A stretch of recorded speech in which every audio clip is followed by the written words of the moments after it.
Hello and welcome. In today's video we will be looking at the SOS attack system for Baccarat.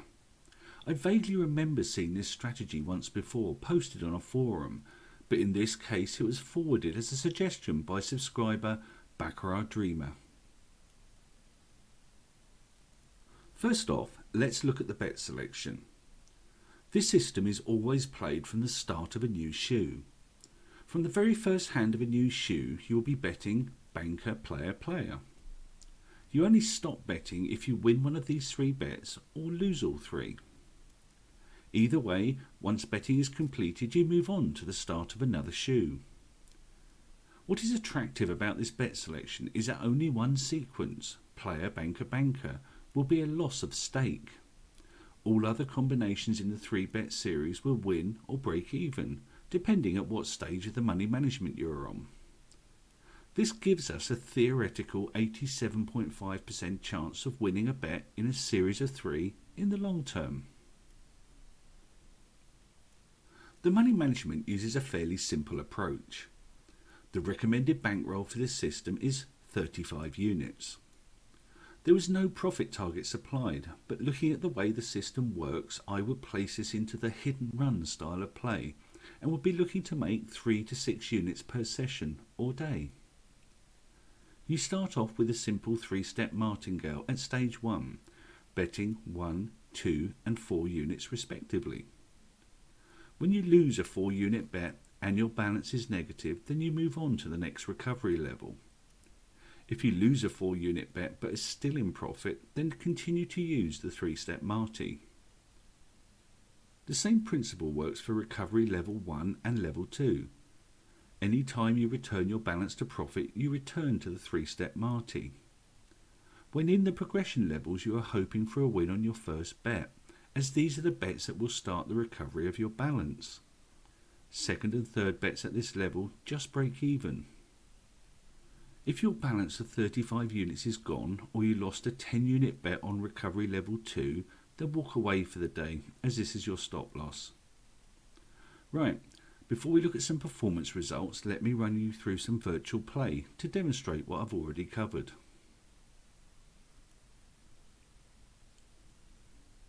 Okay, so what we will do to demonstrate this is we'll be just running through the lobby. We're on Bet Victor.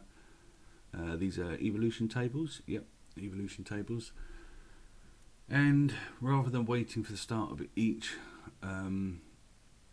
shoe to start, we will just literally run through the lobby and look at the first 3 hands of each table, enter that data in and just see how this performs.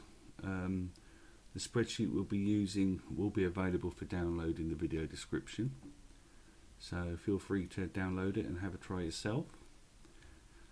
So yeah, let's have a quick look at some of these. So Speed Baccarat A, it has a banker, player, player to start with. So banker, we've won the first hand, that's that shoe done.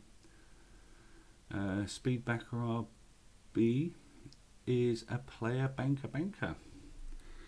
Player, lost that, banker, lost that, banker. So we're now in a situation where we are down 6 units. So we now move on to progression 1 to try and start recovering those. With progression 1 and 2, you're really aiming to win on your first bet because that's a recovery bet.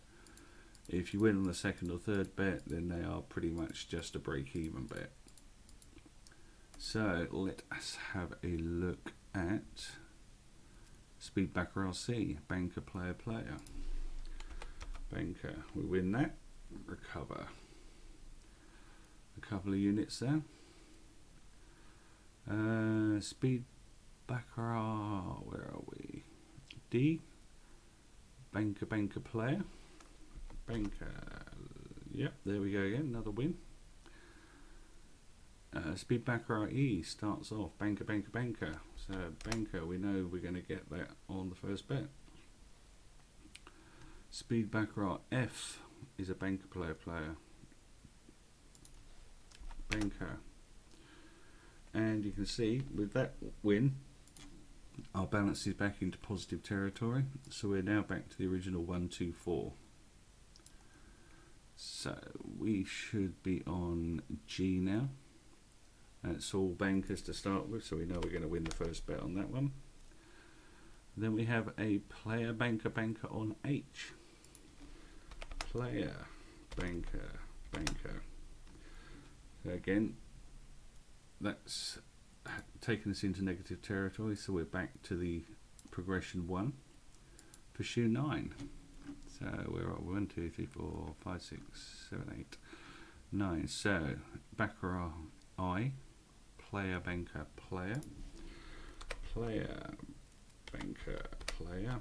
That didn't do anything to recover. It just broke even again. Baccarat J is a player banker player. Again, that's a break even, so we're still 4.5 units down. K is banker, so that will be a recovery because we win our first bet. Speed Baccarat L is a player banker player, which will just break us even again. Speed Baccarat M is a banker player banker, we win that straight off the bat. Speed Baccarat N is a banker player banker. So again, we've returned our balance to a positive territory, so we're back to the 124s again. So we look at Speed Baccarat O is a banker to start. So again, we're starting to move upwards. But then Speed Baccarat P is a player banker. And I think we know what that's going to do to us. So again, it's taken us back into negative territory. So this particular group of shoes hasn't been that good, but each time the recovery has brought us back into positive territory. And again, this is why when you're playing this strategy, you only want to aim for a low number of units. My preference would be around 6, but most people will be happy with 2 or 3 units in a session, so it's entirely up to you. Let's move on to Speed Baccarat Q. Player. That's going to be a second hand win, so it's a break even. Same for, well, we use the Lightning Baccarat one because that's a player, so that'll be a break even as well. The no commission Baccarat is a banker, so that's going to recover us there. No commission Speed Baccarat is a banker, so again, and no commission Speed Baccarat B. And I know these are no commissions, I'm just using the table data, so let's assume these are commission tables, just want to make that point. So the Speed Baccarat B is banker player. So again, we are back to positive and we start from the 124. So that wasn't a particularly great set of tables, but you can see that our wins do outweigh our losses. The recoveries generally work quite well. If you get lots of losses close together, then obviously that's the point where you're probably going to be walking away and coming back in a few hours or the next day. But this really is a low target kind of hit and run style of game. So what we'll do is we'll return back to the main video and we will look at how 150 Playtex shoes ran. As per normal, I've run this strategy through 150 Playtex live dealer shoes. We can see that early play was very positive, with the second half introducing a lot more volatility. Depending where you would have started, there are a large number of points where you would easily have made the 3 to 6 units target profit. As with many hit and run style strategies, it is very much the luck of the game when you start playing. Hit the tables at the wrong time and you could wipe out your bankroll or hit the stop loss. The SOS attack strategy should only be played in the hit and run style with the aim for just a few units profit. Longer term play will definitely tempt table variance and volatility. Low bankroll requirements make this suitable for all levels of player. The downside for me is waiting for a shoe to start. Even when playing online with many tables available, you can find yourself waiting some time for a fresh shoe.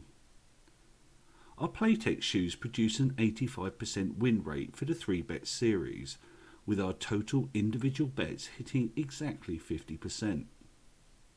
The money management approach lets the bet selection down somewhat.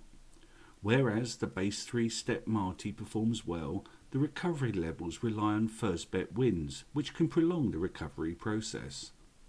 A different money management approach may well improve the overall performance of this strategy. The spreadsheet I used in the virtual demonstration earlier in the video is available for download in the video description. Always ensure you test any strategy virtually before committing hard cash to it. On a separate note, I wanted to point out that I now have a community tab on the channel. I'll be using it to bring you updates and news about videos or other channel related matters. Thank you for watching today's video. I look forward to seeing you next time.